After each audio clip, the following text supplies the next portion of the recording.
Welcome to the second podcast episode of Wake Up Brosef Stalin. I am Ryan. My favorite co-host is Aaron, coming all the way from Taiwan. We have a number of only co-host. Favorite and only co-host for now. We'll see. You better you better keep your stuff together, or else you might fall in the rankings. But yes, You're right. For now, favorite co-host and probably forever favorite co-host, Aaron, and coming all the way from Taiwan. We have a lot of stuff to talk about today. I think most of it is sports because there's so much stuff happening in sports this week. I know I have a lot to talk about, so hopefully Aaron does too. There's always political stuff to talk about because, for goodness sake, the Second Amendment in America is just completely under siege right now. So we'll talk about that towards the end of the episode. But for now, I would like to talk about opening week in Major League Baseball. Aaron, what the heck is Dylan Betances doing? He's just continuing what he did last year. I just can't. It's so frustrating. He has so much talent. His breaking ball is ridiculous. He's throwing 99 to 100, but people are still hitting it out, and he just loses control. He didn't really lose control of the plate today. Today was his second outing, but his worst so far. He came in with game tied 3-3, gives up a home run to Solarte, of all people, and then from there it just completely falls apart. He can't hold runners on now. He's basically John Lester coming out of the bullpen. He gave up four stolen bases, 3 of them to Kevin Pillar, who stole home as Betances just threw the ball into the ground. Unbelievable. I can't take it. And that was the pitch that really set them off. And they lost after that one. Yeah, they were already down 1 at that point. He only gave up, 2 runs, but it just seems so much worse when you just see him playing like a little leaguer. Is he a short reliever or closer? He was supposed to be their closer he was their closer when they traded Chapman to the Cubs, but when they re-signed Chapman, he just dropped back into the 8th. That's short reliever, yeah. I think. And don't get me started on Chapman. He's no lock either. For goodness sake! I'm not going to talk about Chapman because he's a sore subject for us Reds fans. He could have and maybe he'll mature a little bit, but don't get me wrong. He could possibly be the best closer in his young life. He could possibly be the best closer for like a 5-year period. Starting with the Reds. The stats he had with the Reds were unbelievable. We're talking like 113 innings. I think he gave up maybe 10 earned runs. The stat, and I'm probably misquoting wildly here, but it was something like that. It was not out of that range. It was unbelievable. And then we traded him to the Yankees because typical Reds fashion, sell high, replace with Costco Kirkland brand closer. Of course, at that time, it's not really true because we had Raisel Iglesias, which is fantastic, which is as good of a closer as you could possibly choose to replace Chapman with the players that were in the league at the time. I think Raisel Iglesias is fantastic, but to trade away Aroldis Chapman like he was any other closer and not giving him the respect he deserved as literally a once in a generation kind of talent, I think it's ridiculous. But you guys got to enjoy the benefit of that trade, so I'll give it to the Yankees for now. Hopefully he continues his dominance because I think he's a fantastic player. Yeah, I'll give him this. Last year when he fell apart, Girardi took away the closer role from him, but he earned it back. So I'm not too worried this year. the second game of the season, he gave up a run, which is always kind of frustrating. He came in with it was 4-1, and he just gives up a couple of doubles or whatever. Yep. But at least I can see that he's definitely more mentally tough than Betances. Betances is just running out there like, and that's something that's kind of frustrating for a Reds fan to see, is that Chapman was he came into the league after the Reds drafted him out of Cuba. He came into the league as a starting pitcher, right? He sat in the Reds roster for the whole offseason, and the question was, is he going to be a starter? Is he going to be in the rotation, or are they going to move into the bullpen? When they moved him to the bullpen and made him the number one closer, that was a big deal. And there were so many questions about how the heck he's going to handle it.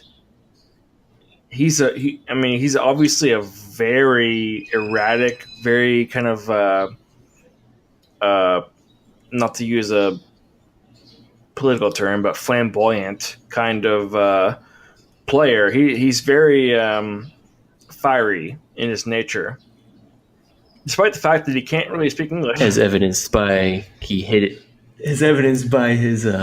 domestic abuse. Yeah, sure. I mean, there used to be a joke in Cincinnati about so he got a speeding ticket for like 102 miles an hour one time, and there was a running joke in Cincinnati about how he really shouldn't have a ticket because he's pretty much incapable of doing anything slow. Like he's not capable of doing anything slow, right? So just give him a pass for driving 102 miles an hour. Whatever. Yeah. He should only get a ticket if he's going faster than his fastest fastball speed. That's a good way to put it. That's a good way to put it. That's a way to keep our closers' speeds up, right? Danny Graves was in the house today in the Great American Ballpark. Danny Graves was the closing pitcher that I grew up watching. Fantastic. You remember Danny Graves? You were watching his games? Oh my goodness, man. Danny Graves had such command.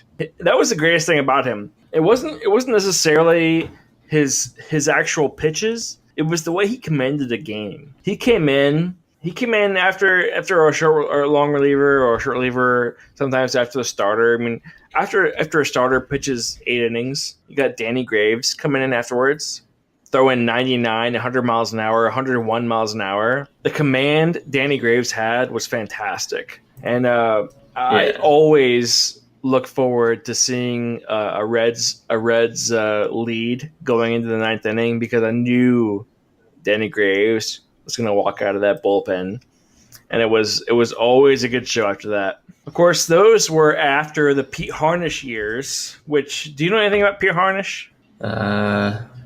Refresh my memory. Pete Harnisch was a short reliever turned closer. He was a weird individual. He was so. If you know anything about Joey Votto, Joey Votto is kind of an off-putting kind of individual. He's a weird player. He doesn't really connect with the other players on the team.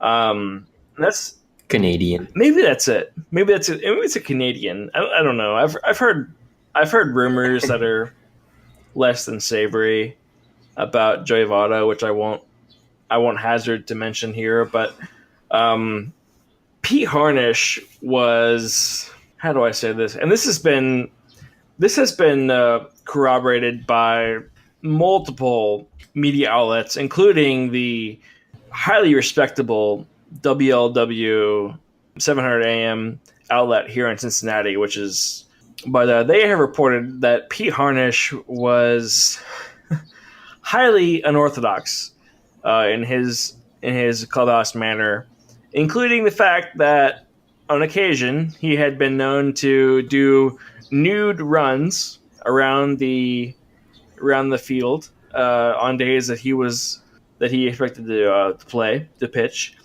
and that's probably why he's not accorded the same level of respect as Danny Graves is today.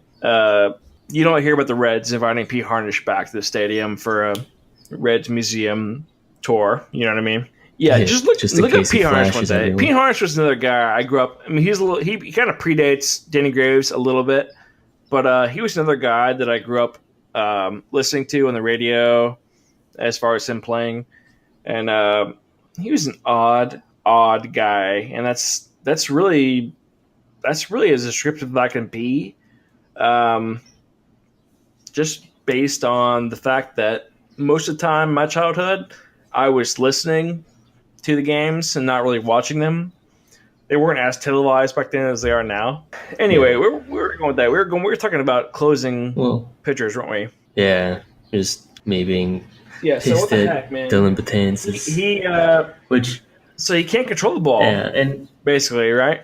well, I'd have to look at the box score, but I think he might have only walked one guy this game, so he was throwing strikes. It's just the real problem this game was he couldn't hold runners on, and so they're saying anytime anyone with any speed is on base against him, they're just going to Hmm. take off, So and so I will it say just I'll causes say one thing problems. about that in a second, but first I will say I think you're right in that keeping it in the strike zone is one thing, right?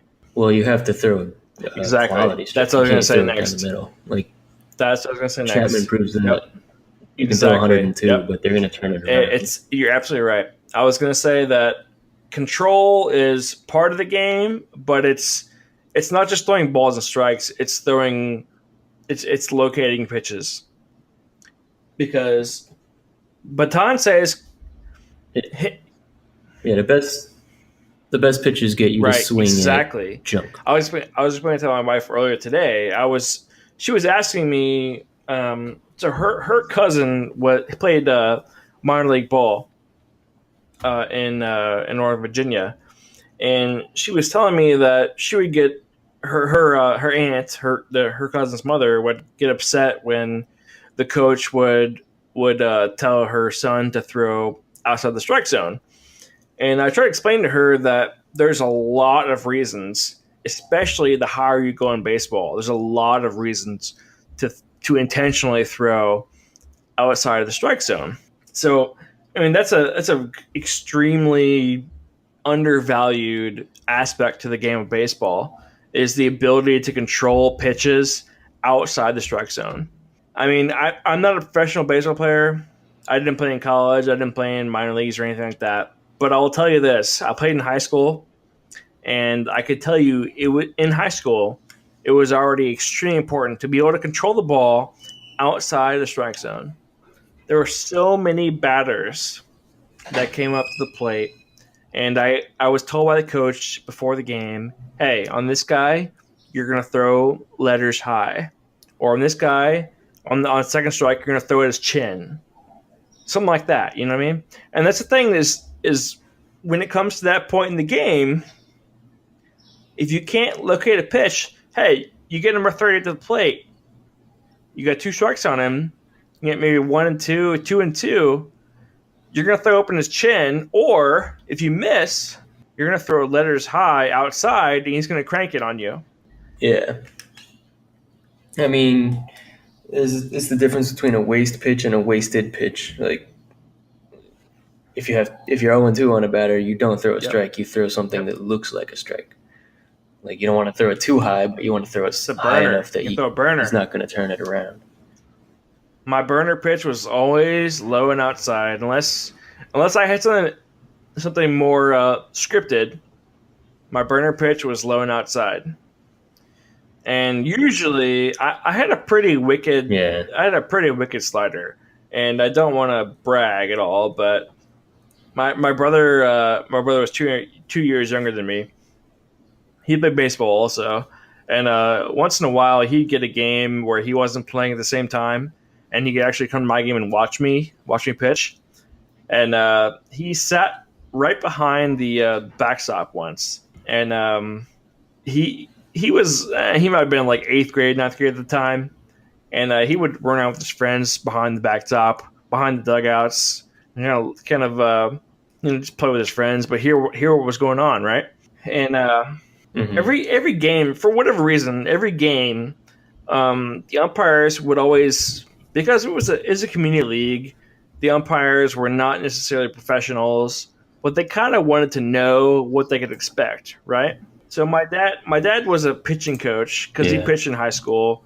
My dad was a very, very good pitcher in high school. He played for Coyne High School here in Cincinnati, Ohio.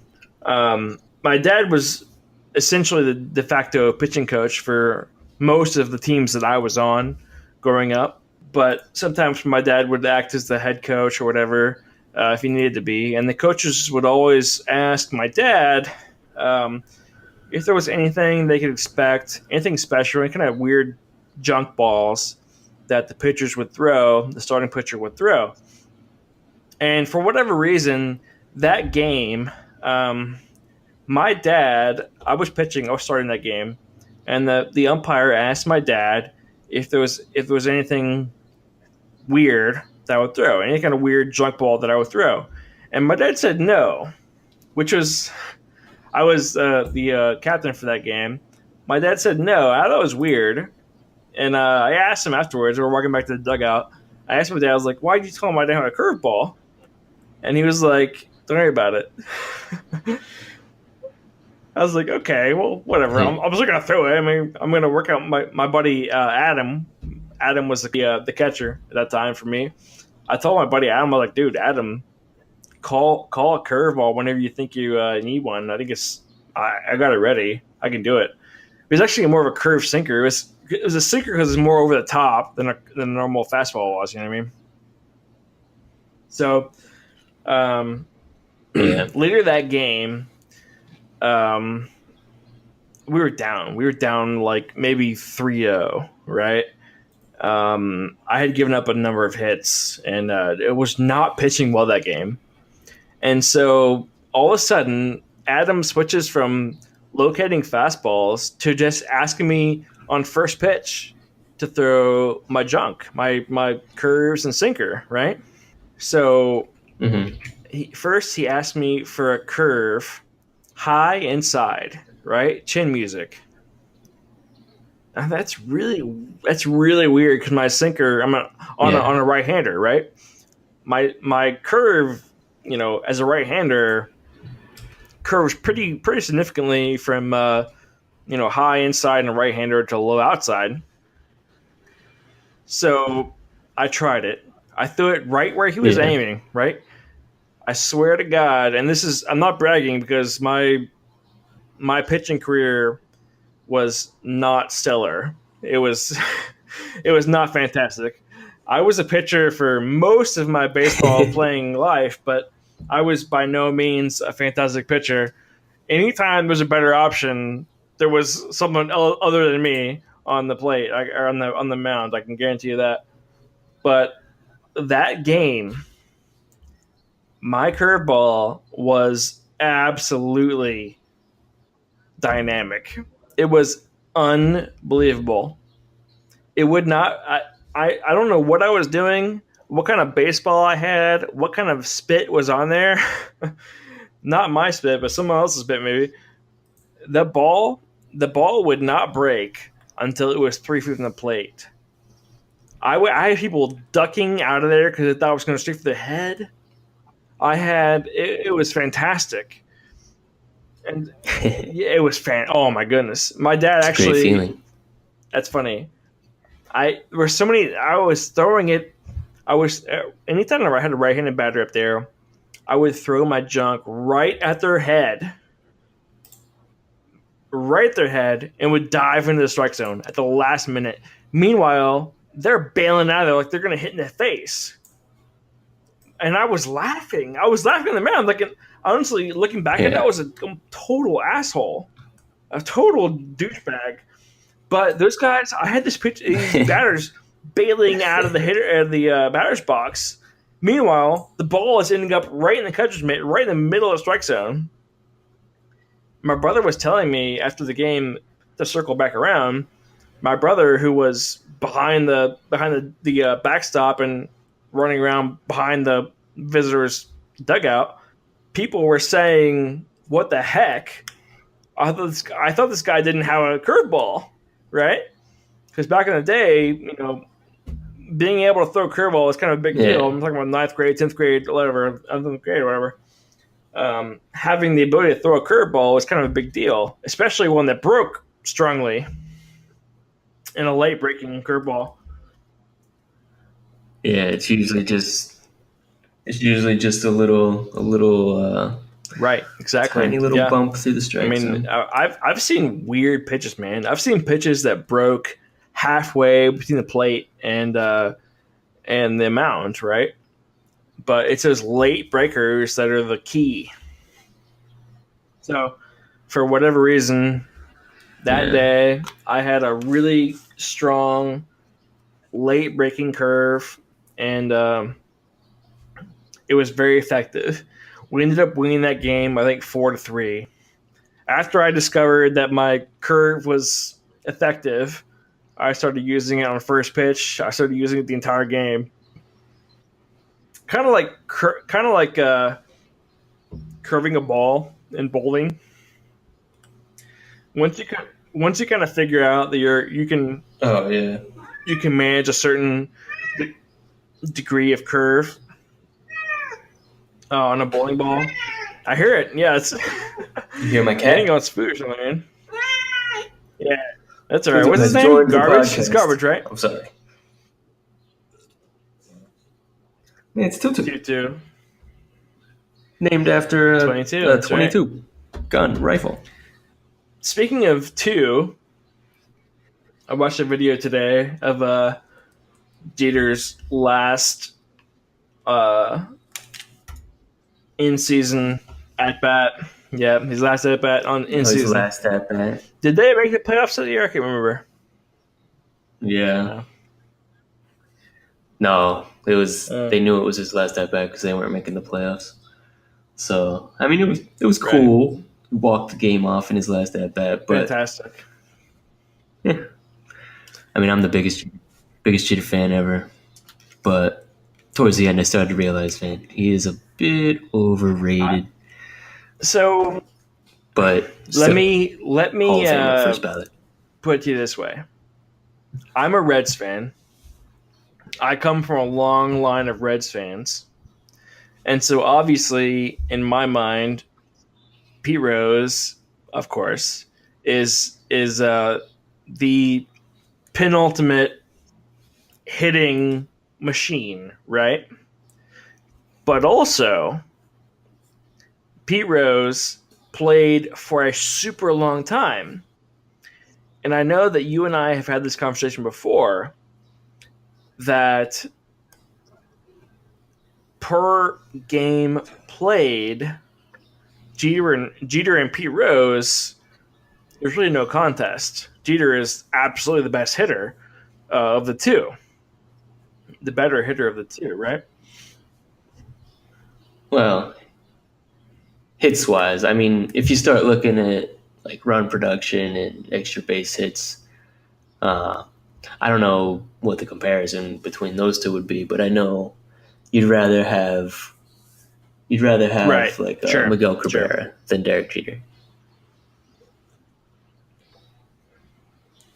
But I mean, Jeter is, you're not gonna just give him up. He's a huge part of the offense. He's a leader on I the think team. that's an all that. undervalued kind of point in the game today.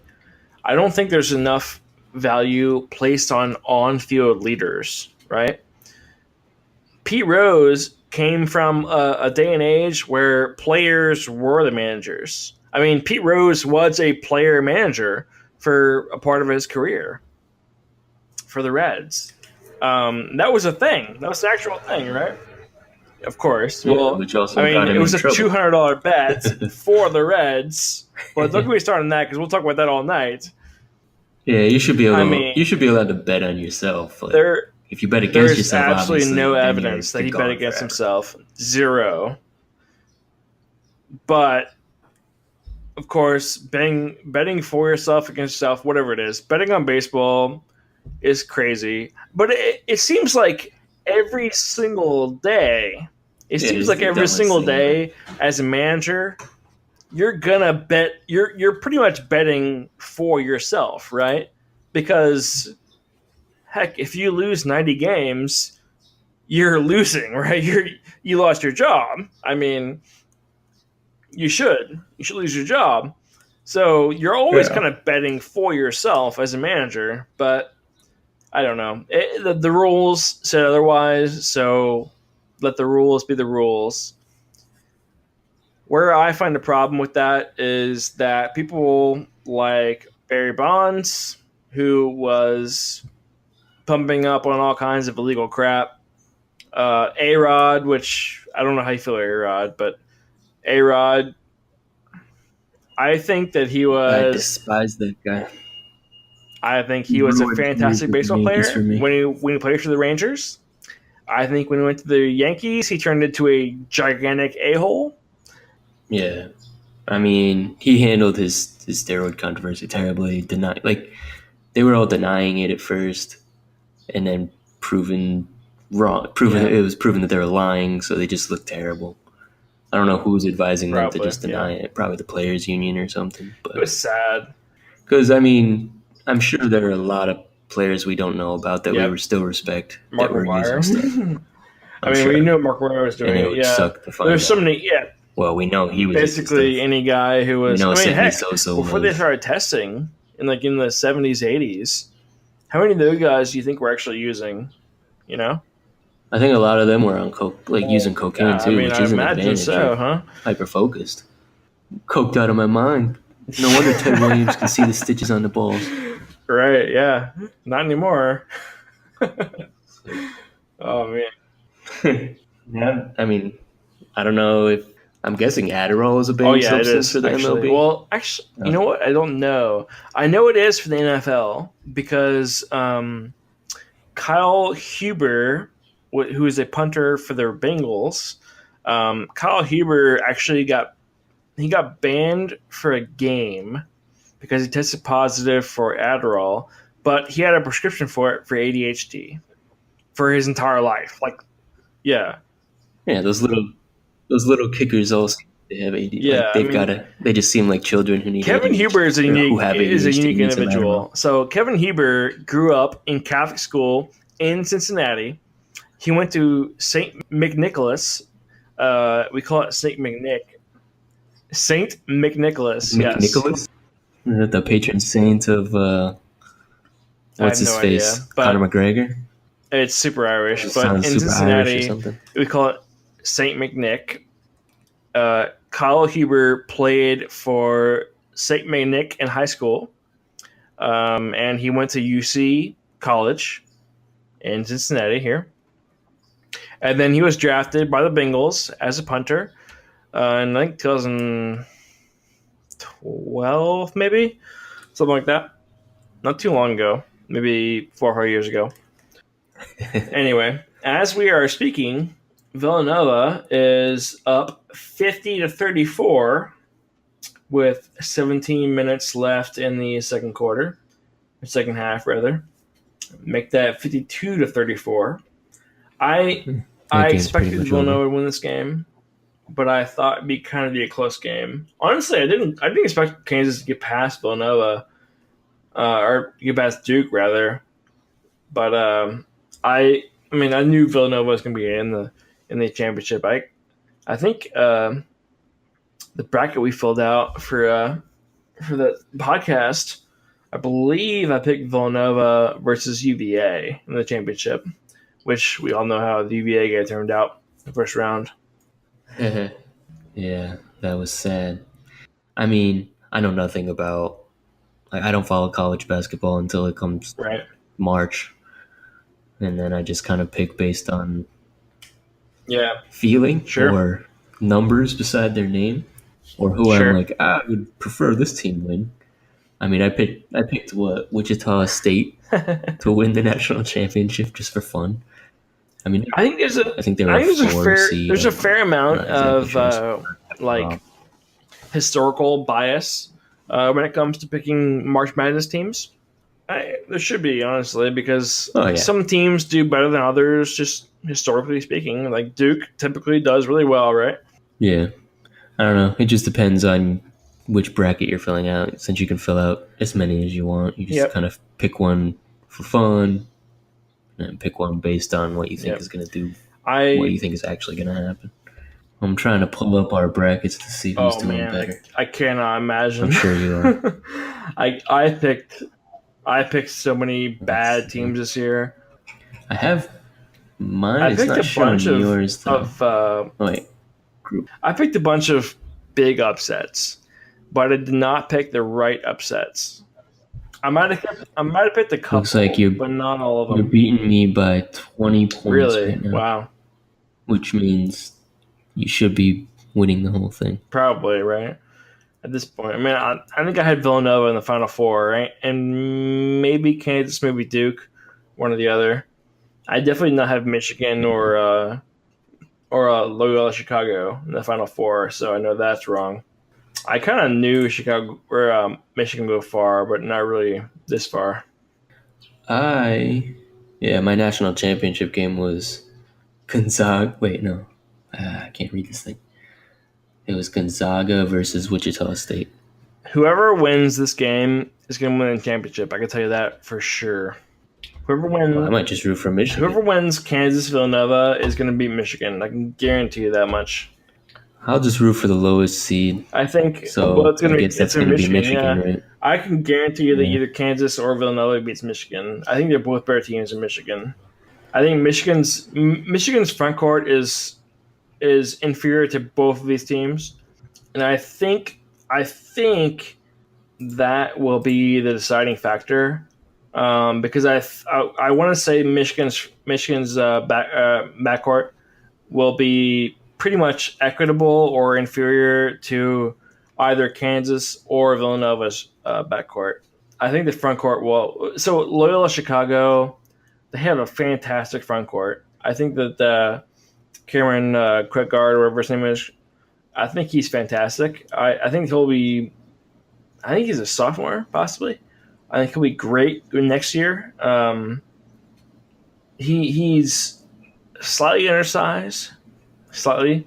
I think he's like 6'10" or something like that. So I don't know if he'll ever make it to the NBA. If he does, it'll be kind of a marginal kind of performance. But I think next year he'll do fantastic things in the NCAA tournament, Assuming they make it. assuming they make it. Correct. Which Yeah. they should be able to Hopefully. ride the Right. high all the way. I think they're going to get a lot of recruits just from doing what they do this year, right? And some late recruits they can pick up. Yeah, you would think so. Yeah. Let's see here. So yeah, that's. We better talk about I don't know. politics. We should probably talk a little bit about politics. So, for goodness sake, David Hogg. I don't want to talk about him, but for goodness sake, he keeps popping up. But I want to say something about him because he thinks he's untouchable right now. Before you say that, Yep. my thought on these kids, like, yeah, they went through a terrible tragedy. That's horrible, and they should be allowed to speak. But has anyone ever capitalized on tragedy like this? I mean, I'm sure you can point to plenty of examples where people have capitalized on tragedy. But I just want to ask them, like, if you had the choice right now and you could go back in time and this never happened, your friends are still alive, and you're not famous, like, what choice would you make?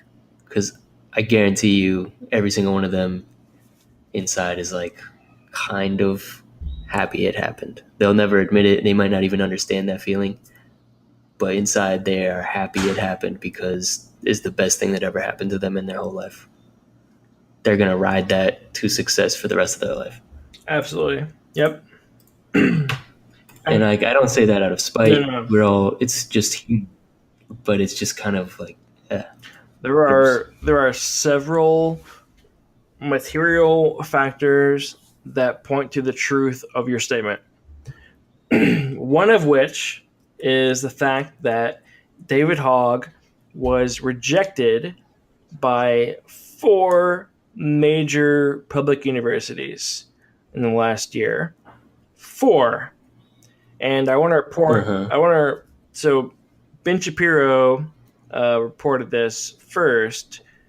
David Hogg, I think, has a like 1270 SAT score, which is average, maybe slightly above average.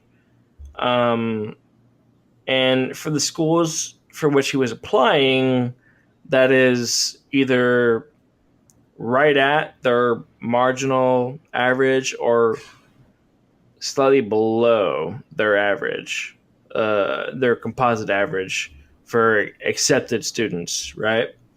So, Uh-huh. meanwhile, David Hogg, this high school student, is going on national media and telling people that he was not accepted to these schools because of his political positions, which is astounding Yeah. considering the He fact was, yeah. that these schools, given the chance, would unequivocally support his positions. UCLA, basically the 4 major schools he mentioned were all University of California branch schools. UCLA, UC San Diego. Any of the schools that he mentions in his recent media exploits are all schools that probably, in my estimation, heartily support his political position. So Yeah, his he can get in based on his activism. I guarantee you, within the next 2 to 3 months, he is accepted by all of those schools. 100% guarantee you. I'll bet you $100 right now that at least one, maybe all of those schools accept him in maybe 2 months, just because of the crap he's done in the last month. I think David Hogg is a deplorable human being, and I say deplorable in the dictionary definition, not the recent political definition, who makes absolutely libelous, slanderous claims about conservative politicians, conservative activists, such as his claims about Dana Lash of the NRA. He claimed on multiple occasions that Dana Lash is pro murder, pro child murder. He has claimed on multiple occasions that the NRA is pro murder, pro child murder, which both of which I think, of course, Dana Lash and and NRA are both, of course, national celebrity public agent type personas, so they can't really sue for slander. But in a perfect world, they should both sue for slander against David Hogg because he's saying just outrageous slanderous claims against both of them. And Marco Rubio, for that matter. Marco Rubio, he's also accused Marco Rubio of being in support of child murder, which is just absolutely unacceptable. Yeah, I mean, he's not. It's just it's a kid. I mean, that's why you don't put kids out there to be your spokesperson. Like even most adults are gonna say stupid things like this. There's very few qualified people to communicate, platforms and policies and ideas. Like I don't understand a lot of intricacies about these policies. I have my position, but I know to hold my tongue because as soon as I say something, there's going to be a mountain of evidence against me or something that I don't have. Like I know it's wrong, but I don't know how to fight it. So That's it's one of just the like, major why don't problems we put the with right the people last in front of the microphone or since in the front of the camera? Parkland shooting. Like it's simple. one of the major problems has been the mainstream media is refusing to field voices of opposing opinion.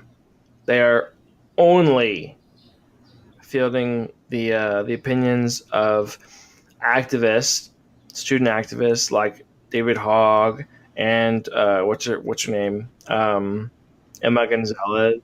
Emma Gonzalez, who has self self admitted herself to be a Gonzalez. bully of the alleged shooter. Now, listen, does bullying equate to guilt for a secondary crime? No, not at There's all. some. Of course not. But if you admit to bullying someone who committed a felony, alleged felony, like shooting a school up, and I won't mention any names here because I don't want to mention any names of any shooter because I don't think they deserve the time of day. But if you admit to being someone who were to bully a certain person, and then have the audacity to claim that guns are the problem, not mental illness, not school security, guns. Guns are the problem, not the foster care system or any kind of government agency responsible for fielding threats, fielding concerns or comments of concerned citizens in the community. None of those are the problem, despite the fact that numerous concerns were fielded by the FBI and by the sheriff's department and by the city of Parkland police department or whatever. So many red flags were raised about this individual. So many comments were unheeded. But yet, the main responsibility, according to the March for Our Lives, which is an absolute disgusting misnomer, guns are still what these pathetic people think are the problem. I hesitate to repeat the oft repeated nomenclature of the NRA, which I admire. I will freely admit that I'm a member of the NRA. I'm a life member of the NRA. There's so much you can say about the Second Amendment, how it matters to Americans, but the fact is, if you're listening to this podcast, I hope to God you've listened to at least one or maybe two other conservative podcasts. If you haven't, let me recommend to you Ben Shapiro at Daily Wire. His podcast is fantastic. He will talk about he's a very good constitutional attorney who has turned into a objective journalist or a subjective journalist. Make it myself. And secondary to that, I would say please listen to Louder with Crowder, featuring Stephen Crowder, who is also a subjective journalist. Any of those two people will tell you what's going on. They will tell you how it relates to real constitutional reality. At this point, if you're listening to only us and nothing else, please just know this. If you think that the Second Amendment refers only to hunting, if you think that the Second Amendment refers only to muskets or muzzle loaded rifles, I would point you to this fact. The Second Amendment was written during a time of Revolutionary War. At that time, muzzle loaded rifles were the assault weapons. At that time, any weapon fielded on the battlefield was a firearm. There were no exceptions made in the Constitution. There was no space for that. Any weapon fielded in that day and age was considered a firearm. They made no exceptions for more lethal firearms or firearms only for the purpose of hunting or recreation. The point of the Second Amendment was very clear to our founding fathers during the Revolutionary War that firearms are good for one purpose with respect to the Union, and that is to maintain a government respectful of the population, a government which will not decide to overthrow the people's rights, the state's rights, and the rights guaranteed to people by God. What was I going to? We need to wrap this up, man. We're getting a little too long-winded on the politics side of things. Looking to next week. And also, I think. you need to plug the Island Nation company. Oh yeah, Island Nation. If you want translation, yeah, that's what we do. You're really good at it because you guys have yeah, done a number of successful podcast or successful apps and games. yeah, we're doing games right now. That's what we're trying to make our focus. We might even turn into a game publishing company at some point. That'd I be don't know. awesome. We've we've at least opened discussions with some developers about getting more involved on that side. But as far as translation goes, you know, I guess one thing I like to say when I'm trying to write an email to make a sale is you can go to a big translation company, but guess who those companies turn to actually do the work? Mm-hmm.